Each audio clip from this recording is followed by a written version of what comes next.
এই লোকটি একজন বেকারিকে লুটতে এসেছিল, কিন্তু এই বুড়ো লোকটা মনে করে লোকটা খুব ক্ষুধার্ত, সেজন্য সে তাকে দুটো স্টিম বান ফ্রিতে দিয়ে দেয়।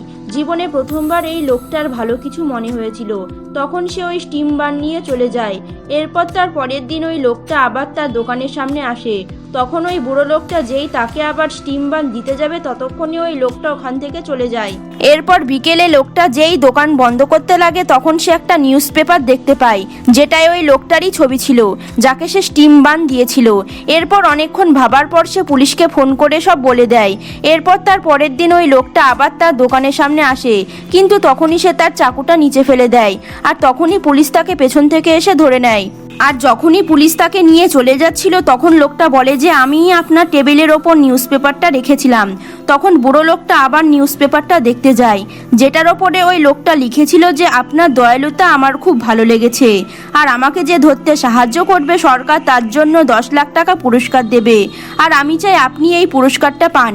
এইসব দেখে বুড়ো লোকটা ভাবুক হয়ে যায়।